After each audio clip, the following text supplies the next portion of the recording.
According to recent estimates, non-alcoholic fatty liver disease affects between 80 and 100 million Americans. Non-alcoholic fatty liver disease can lead to cirrhosis and even liver cancer. So, how can we better manage this illness? This is GI Insights on ReachMD. I'm your host, Dr. Peter Buch. Here to help us better understand non-alcoholic fatty liver disease is Dr. Colin Swales, a hepatologist who is the Assistant Medical Director of Transplant Services at Hartford Hospital. Dr. Swales, thanks very much for joining us here today. Thanks, Peter. Good to be with you. Let's get right into it. What are the risk factors for developing non-alcoholic fatty liver disease? Okay, so the most important risk factor is overweight and obesity. And I think of fatty liver generally, and now we're talking about in the first world, so United States, Western Europe, that kind of thing, as being an analog to diabetes. And so overweight and obesity and the other signs and symptoms of the so-called metabolic syndrome tend to be the flags that helped us to identify this problem. But we are now starting to better understand that much of the disease, at least the morbidity and the mortality of the disease, is driven by genetic predisposition. And diabetes is like that too. So there have been a number of genes that have been identified as risk factors for progression. And the most important one is probably a phospholipase called PLPA3. And so like diabetes, it's a situation where the genes sort of set the stage, and the environmental risk factors or lifestyle risk factors, if you will, they pull the trigger. They get the disease going and cause the problems over the long run. And how do you treat non-alcoholic fatty liver and non-alcoholic steatohepatitis? Well, the treatments right now are basically lifestyle interventions. And so what we recommend is that people try to get closer to their healthy body weight. And how they do that is largely up to them. And the way I leave it with my patients to say, do whatever works for you. And so what I need you to do is to get closer to your healthy body weight. And however you decide to do that in terms of diet and exercise is really what works best. What I mean by that is that the macronutrient composition, in other words, the carbohydrates, fats, and proteins of your diet, they can be adjusted any way you see fit in order to lose weight through caloric restriction. You'll see or hear mentioned out there that fructose may be problematic. That's an interesting hypothesis that fructose consumption, especially in American diets, might be driving some of this. I think there are some data in animal models and some observational data in humans that might buttress that, but it's really not clear if that is critical per se. And so I basically tell my patients it's really up to them how they choose to lose the weight. I used to less focus on exercise, but increasingly, there are data out there supporting that exercise is beneficial for non-alcoholic fatty liver, especially for the outcome we care the most about, which is mortality. And so I have been spending a little bit more time focusing on that with my patients, as I do think it's helpful. Pharmacologic interventions for fatty liver are wanting and a little bit controversial, and we can certainly talk about that in more detail. But right now, we don't have prescriptions that are a surefire bet at this point. Do you use vitamin E for non-alcoholic steatohepatitis? So that's one of the ones that does get bantied about. Where are the data for that? They come from probably the best trial that's been done on non-alcoholic fatty liver. It's called the PIVENS trial. It was a multi-center NIH-sponsored trial that compared pioglitazone, vitamin E, and was placebo-controlled. And the vitamin E group did show improvements in some of the surrogate endpoints. So what would those be? That would be the ALT level, for example. And they did do biopsies. They biopsied people on enrollment. And then again, at the 2-year mark, I believe. And the biopsies did look better. But biopsies, number one, they're a surrogate marker for the outcomes we care about. So the things we want to know is, do they get cirrhosis? Do they need a liver transplant? Do they die from fatty liver disease? Do they get liver cancer?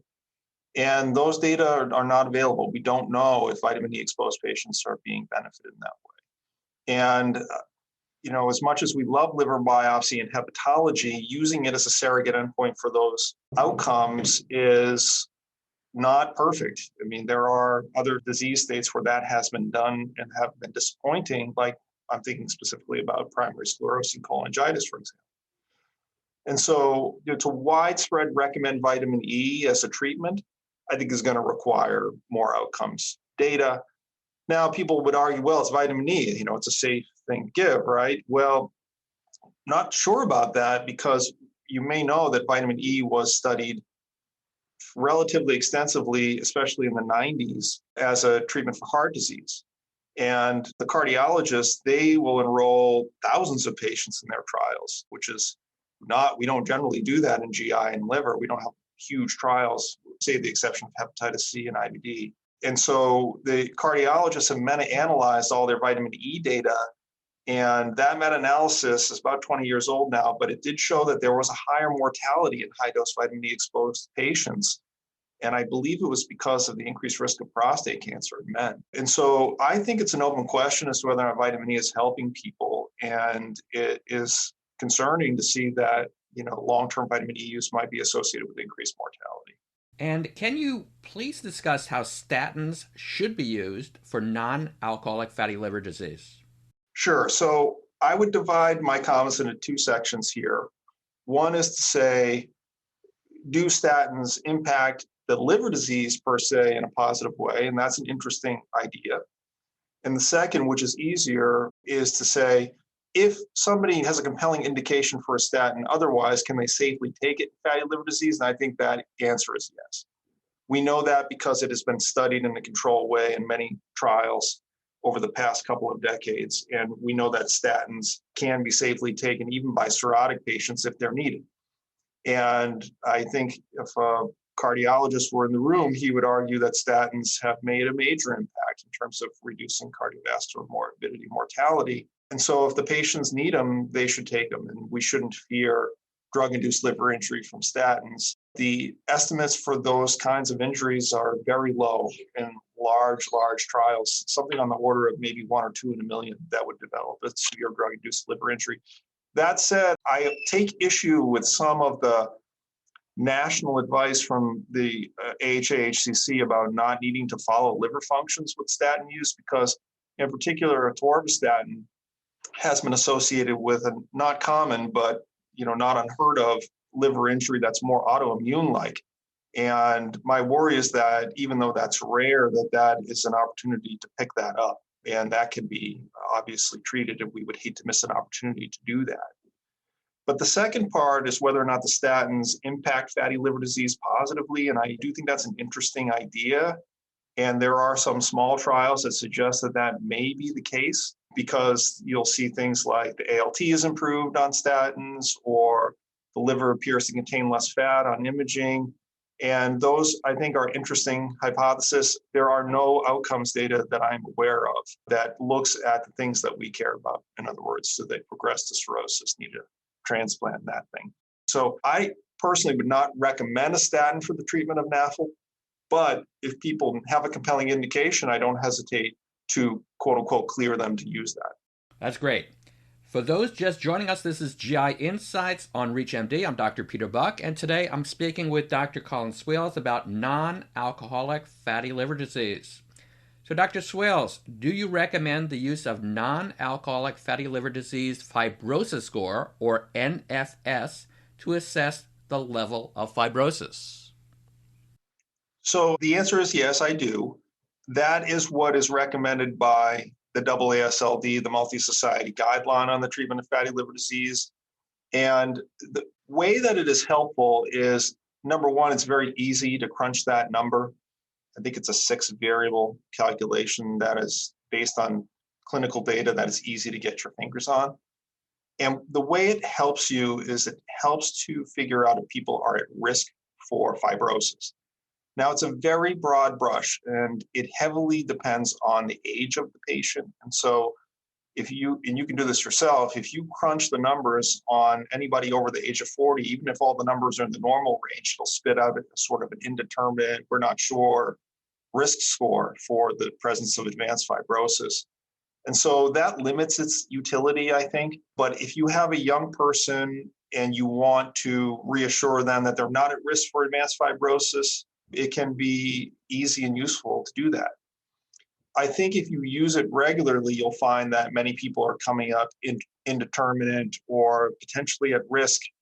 And can you use it as a standalone way to stage people? The answer is no. You're going to have to move to a more specific staging test. And I think we're going to talk about the FibroScan in particular coming up. That's a perfect segue. That's exactly right. So how do you use elastography and FibroTest in your practice? So I use elastography pretty much exclusively because I have access to it. The FibroScan is the FDA-approved elastography device in the United States. We're also seeing elastography done by other ultrasound, in imaging centers, and also MR elastography. They have less data to support them, but they're certainly better than using the gross imaging result to stage people, which is very problematic. But elastography is safe, it's easy, the patients tolerate it very well, and it's pretty good. It's really been well validated in many different kinds of chronic liver diseases to try to get at the staging information that we would get from a liver biopsy, which is probably the most important part of a liver biopsy and was the part that was hardest for us to estimate in the absence of a biopsy. So it performs pretty well. It parses out the stages pretty well. Is it perfect? No.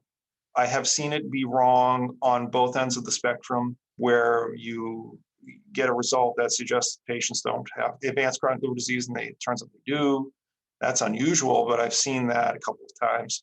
But more commonly, I'll see the machine telling me that the patients are at risk for cirrhosis and they are not. And so you have to integrate the result of the FibroScan or the elastography with everything else you know about the patient. And in short, you just got to use your clinical skills and evaluate the total set of the data.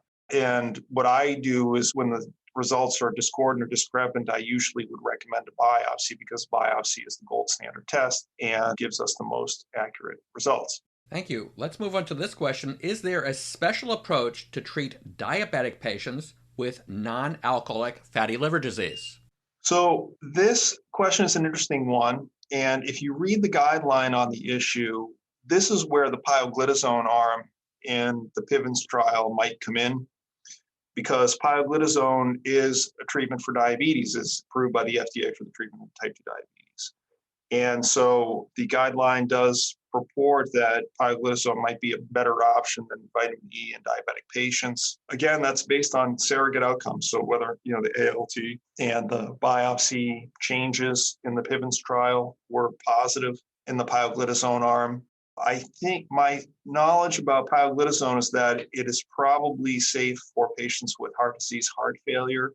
But again, without the outcomes data to suggest that we're improving mortality, for example, I believe it's an open question. The rest of the diabetes treatment, it's a lot like the statin conversation we were having, which is, whatever you would do to treat the diabetes in terms of A1C targets and organ targets, that is all indicated and appropriate. And so my own approach to this is to attack the problem separately, the fatty liver and the diabetes. Thank you. And lastly, Dr. Swales, is there anything else you want to share with our audience today? Well, fatty liver is the emerging issue. There's more fatty liver than there's ever been in the United States. Hepatitis C is on the downswing for the most part. And so this is where the focus is going to be in terms of the volume of patients that we're going to be seeing for the next couple of decades, if not longer. I'm hopeful that we'll get a treatment approved by the FDA. There are many, many things in pipeline trials right now, and some of them are looking very encouraging. So that's exciting, but we got to get brushed up on this topic for sure, and it's going to be changing fast. So keep your ear to the ground. Thank you. That's all the time we have for today, but I want to thank you, Dr. Swales, for providing your wonderful insights. Thank you, Peter. It's been a pleasure. For ReachMD, I'm Dr. Peter Buch. To access this program, as well as others from our series, visit reachmd.com/GI Insights, where you can be part of the knowledge. Thanks for joining us today, and see you soon.